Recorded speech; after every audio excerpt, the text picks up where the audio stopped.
Yeah, I think so. Maybe we should move to the next question first from Nurmadiah Fatah. Am I Would you like to? audible? Am I Okay. audible? Yes, yes, you're audible. Please, the floor is yours. Good evening. Thank you to give me opportunity in this forum. I would like to introduce myself first. I'm Nurmadia Fatah from University of Halo Oleo Kendari, Southeast Sulawesi. I would like to ask to the masters in this forum how human rights sets in a legal standpoint to man in accordance with international law mechanism in terms of public information transparency during COVID-19. I think that's my questions in this forum tonight. Thank you very much. Thank you, Nurmadia. Dr. Aarons, maybe you would like to respond first regarding these questions? Yes, I think this is a really good question about how to grounding the universal principle into the place like Indonesia. The way to make the normative at the top to become grounded and owned by the people at the grassroots. That is the biggest challenge we have because right now I'm reading two books. One is that by Stephen Hordgood about the end times of human rights, basically asking a question. Now is the human rights mechanism at in the global level. The principle is done.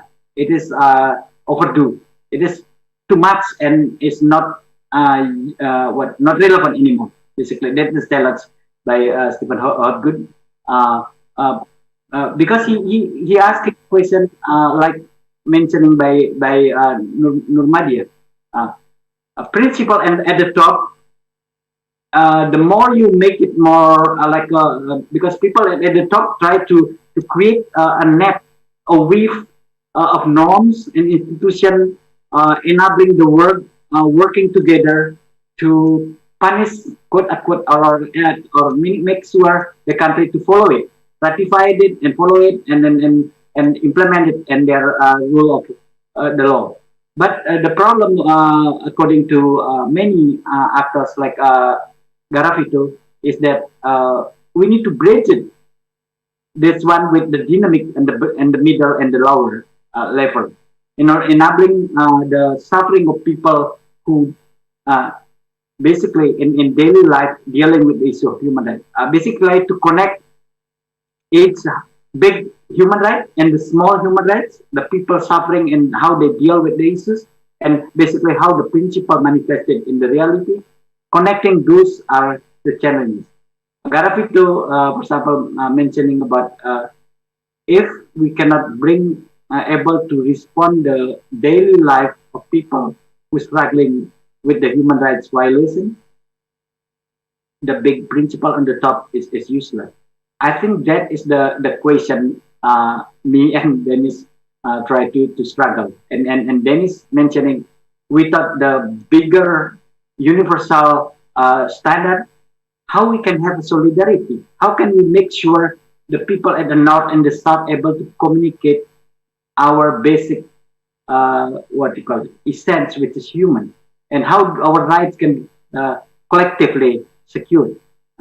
So North and South need to cooperate in these issues to deal with the problem of what you call it, making the universal norms like a covenant of human rights owned and felt like the values of people at the bottom. Yes, that's my answer. Thank you, Dr. Aaron. So we will go to Dr. Horns for responding this question. Please. Well, I agree completely with Pak Erawan. We can't, if human rights aren't honored on the grassroots level, then the higher principle doesn't mean anything. And so we need to hold states accountable for when they adopt these principles, when they sign on to these various human rights treaties, that needs to be reported on. And I will say this about my own country, right?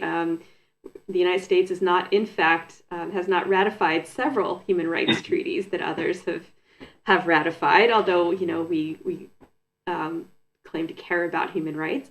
I think that we are seeing, hopefully, a shift away from the isolationism and populism of the past 4 years, not just in the United States, but also in Europe. We were seeing the results of the Brexit, and people realizing what perhaps a bad idea that was.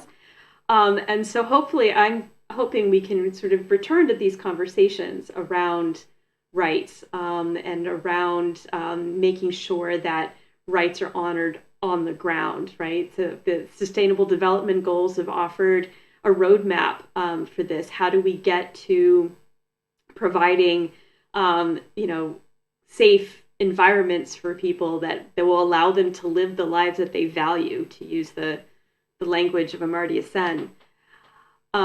So yeah, if these rights are not being protected on the local level, then the international law means very little. So we need to make sure that international law is sort of being reinscribed into our domestic life as well.